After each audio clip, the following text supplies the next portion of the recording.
In the 1930s, a far-right group in Finland captured this man, their former president, and took him and his wife from Helsinki to Joensuu, a remote Finnish city almost 300 miles from their home.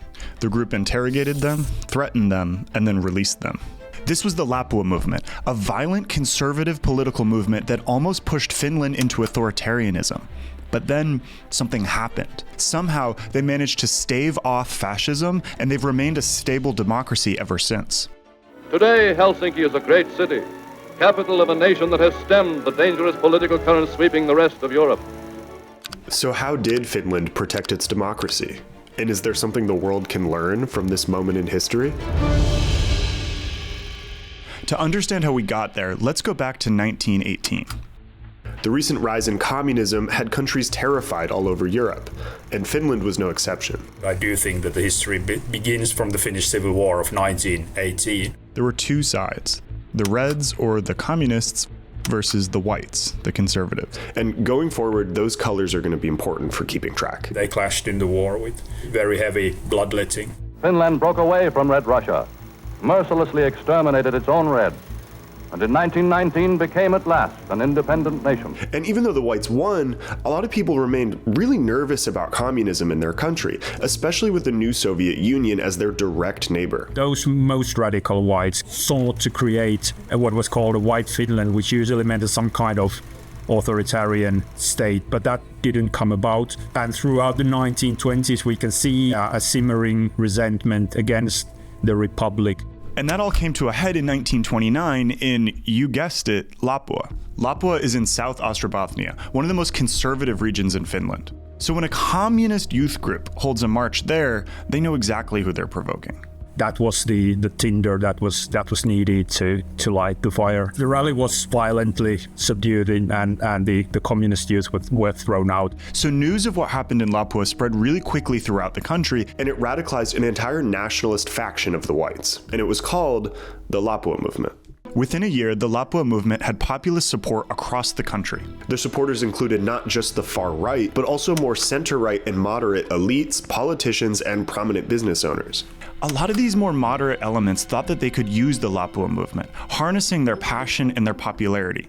And they were also hesitant to push back against them. And there was one more group that we're going to have to keep an eye on. They're called the Civic Guard. They have two roles. They are an auxiliary defense force that trains its members in military tactics, and they are also an organization which is there in case the Reds would rise again. So they were naturally really sympathetic to the Lapua movement's anti-communist cause, but a lot of them didn't subscribe to their more authoritarian goals, which is something we're going to keep an eye on for later. By the summer of 1930, the Lapua movement planned a demonstration called the Peasants' March. And they had a really specific reference in mind. Benito Mussolini's March on Rome in 1922, when he used the threat of mass violence to pressure Italy's king into making him prime minister, bringing the fascists to power.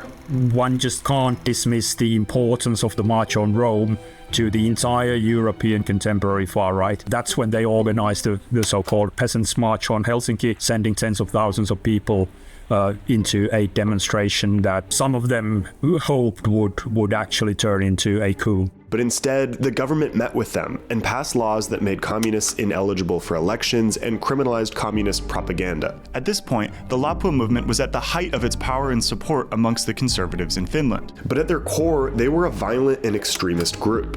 And it continued to be driven in part by radical members who acted independently and without restraint. And they showed absolute intolerance for those who opposed them. Kidnappings really became their hallmark. The idea was basically symbolic. You kidnapped someone who you thought a sympathizer of the left or a member of the political left, and then the persons were usually taken by car or by some other means towards the east, towards the Soviet Union. The message is crystal clear. If you're a communist, you don't belong in Finland. And then in October of 1930, the radicals of the Lapua movement kidnapped someone who wasn't just an ordinary rival. They kidnapped Carlo Juho Stolberi. That's the guy you saw at the beginning of the video. And not only was he a former president, he was the first president of Finland's republic. And for a lot of people, that went a step too far. That clearly was a provocation by the movement that went against the sense of decency of most of their supporters even, and that marks the decline of the movement. And in the 1931 elections, the Lapua movement made their last real political gain. They managed to help tip a close presidential election in favor of P.E. Svinhufvud. P.E. Svinhufvud is then elected president of the republic, and he's the absolute darling of the political right. I even found this really interesting photo of Svinhufvud at the Peasants' March. So we know that he really was participating in the Lapua movement. But Svinhufvud was also more traditional than the radical whites.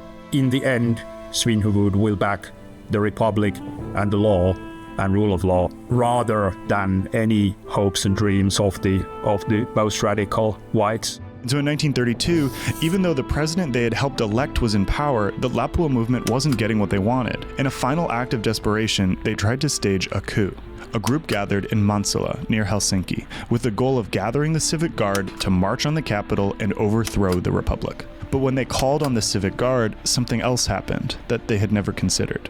The majority of the civic guards do not respond to the call for uprising. No one goes anywhere and will stay at home and will stand down. And then the nail in the coffin, the Lapua movement's former darling President Svinhufvud gave a radio address, telling the group to stand down. Tahdon täten henkilökohtaisesti kääntyä kaikkien suojeluskuntalaisten ja muidenkin puoleen, jotka ovat lähteneet aseellisen väkivallan teille, ja käskeä heitä, niin kuin eilen allekirjoittamassani julistuksessakin sanotaan, kuuliaisina laille viipymättä palaamaan kotiseudulleen. You could name it the swan song of the Lapua movement. And just like that, the violent extremist group was done.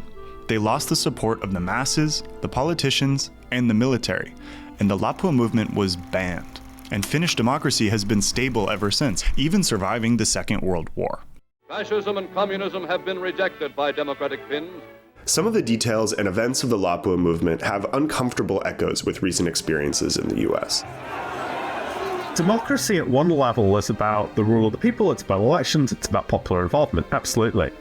But in order to sustain that project of popular engagement and popular decision making, you need to have unelected officials who manage the guardrails. I think this places a spotlight on the question of who appoints officials. Because one of the things we forget, or at least take for granted, is how many nonpartisan systems you have to have in place to have a healthy democracy.